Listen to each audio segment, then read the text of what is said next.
लोकसभा म्हणजेच पूर्वीचा इचलकरंजी लोकसभा मतदारसंघ कोल्हापूर सांगली जिल्ह्याचा कृष्णा पंचगंगेचा ऊस पट्टा या मतदारसंघाचा प्रमुख भाग आहे। अनेक वर्ष काँग्रेस आणि पुढे राष्ट्रवादीनं या मतदारसंघावर राज्य केलं। विशेषतः बाळासाहेब माने, त्यांची सून निवेदिता आणि आता त्यांचे नातू धैर्यशील माने या माने घराण्यानं हातकणंगले लोकसभा वेळोवेळी जिंकली। या ऊस पट्ट्याच्या मतदारसंघाला राष्ट्रीय ओळख मिळाली ती स्वाभिमानी शेतकरी संघटनेच्या राजू शेट्टी यांनी मिळवलेल्या अनपेक्षित विजयामुळे। कोणताही आर्थिक व राजकीय पाठिंबा नसताना साखर सम्राटांच्या या बालेकिल्ल्याला राजू शेट्टी यांनी 2 वेळा हादरा दिला आणि शेतकऱ्यांची ताकद संसदेत पोहोचवली। मात्र याच राजू शेट्टी यांचा झंझावात गेल्या निवडणुकीत निष्प्रभ ठरला। हे कसं घडलं? काय आहेत या गुंतागुंतीच्या मतदारसंघातील राजकीय गणित? जाणून घेऊया या व्हिडिओमधून। नमस्कार, मी भारती आणि तुम्ही पाहताय बोल हटके। तर हातकणंगले मतदारसंघ हा तसा काँग्रेसच्या विचारधारेचा म्हणता येईल। म्हणजे 1977 ते 1991 अशा 5 टर्म काँग्रेसच्या बाळासाहेब माने यांनी इथूनच बाजी मारली होती आणि त्यानंतर काँग्रेसकडून कल्लाप्पा आवाडे यांनी 2दा विजय मिळवला। पुढे जेव्हा राष्ट्रवादी काँग्रेसची स्थापना झाली तेव्हा बाळासाहेब माने यांची सून निवेदिता माने 2दा खासदार झाल्या। 2009 साली राजू शेट्टी यांनी पहिल्यांदाच राष्ट्रवादी काँग्रेसच्या उमेदवाराचा पराभव करून येथून दणदणीत विजय मिळवला। पुढे 2014च्या निवडणूक जागा वाटपात राष्ट्रवादीनं हा मतदारसंघ पुन्हा काँग्रेसला दिला। त्याही वेळी राजू शेट्टी यांनी आपली विजयी घोडदळ कायम राखली। 2009 साली राजू शेट्टी यांनी पहिल्यांदाच राष्ट्रवादी काँग्रेसच्या उमेदवाराचा पराभव करून येथून दणदणीत विजय मिळवला। या मतदारसंघात जैन समाजाचं सुमारे 1.5 लाख मतदान आहे। त्या पाठिंब्यासह राजू शेट्टी यांनी ऊस उत्पादक शेतकऱ्यांची मतं मोठ्या प्रमाणावर मिळवत आपलं बस्तान बसवलं होतं। प्रामाणिक प्रतिमा असलेल्या शेट्टींना सामान्य शेतकरी वर्गातून मिळणारं पाठबळ कायम होतं। याला खिंडार पाडण्यासाठी त्या काळात शेट्टींविरोधात आक्रमक जातीय प्रचार सुरू झाला। शिवाय स्वतः राजू शेट्टी यांनी ब्राह्मण वर्गाविरोधात वक्तव्य केलं होतं। त्यांचं हे वक्तव्य त्यांनाच भोवलं असं म्हटलं जातं। थेट पंतप्रधान नरेंद्र मोदी यांच्यावर टीकास्त्र सोडून राष्ट्रीय पातळीवर राजू शेट्टी यांनी शेतकऱ्यांचा नेता अशी ओळख मिळवली होती।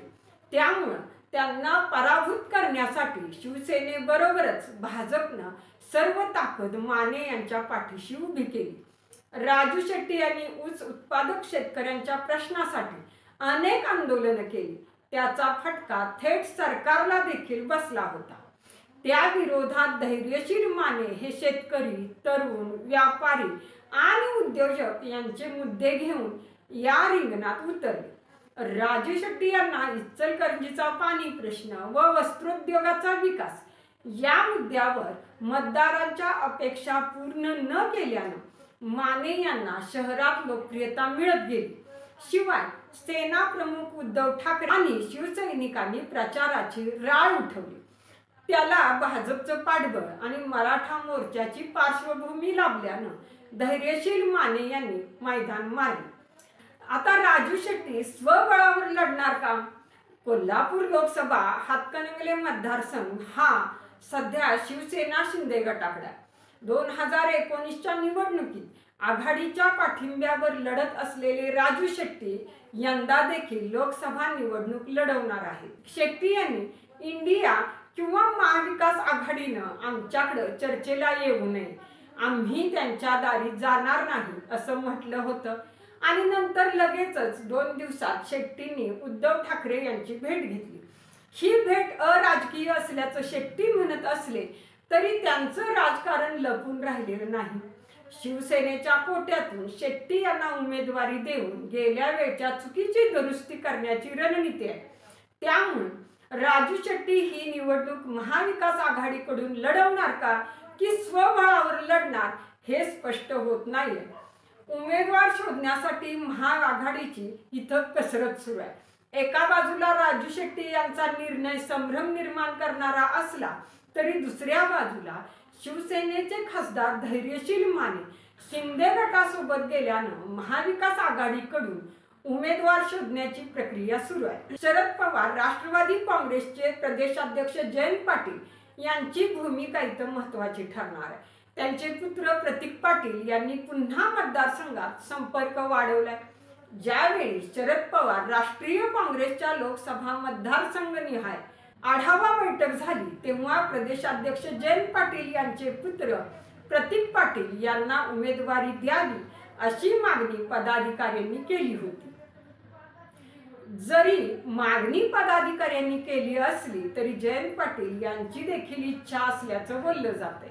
जयंत पाटील यांची इस्लामपूर, शिराळा आणि हातकणंगलेमध्ये असलेल्या राजकीय ताकद आणि महाविकास आघाडीची ताकद निवडणुकीत प्रतीक पाटील यांच्या मागे उभी राहिली तर जयंत पाटलांना मुलाला लॉन्च करण्याच्या प्रयत्नांना यश मिळणार आहे. महायुतीचा उमेदवार मग कोण असणार आहे तर सध्या या मतदारसंघात ठाकरेंशी बंडखोरी करत शिंदेंचा हात पकडलेले खासदार धैर्यशील माने यांनाच 2024ची उमेदवारी देण्यात येईल अशी चर्चा महायुतीमध्ये सुरू आहे. मात्र 5 वर्षांनंतरही इचलकरंजीत पाणी प्रश्न व वस्त्रोद्योगाचा विकास हे दोन्ही प्रश्न पूर्वीसारखेच आ वाचून उभे असल्यानं नाराजीचं बुमरॅंग होऊ शकतं.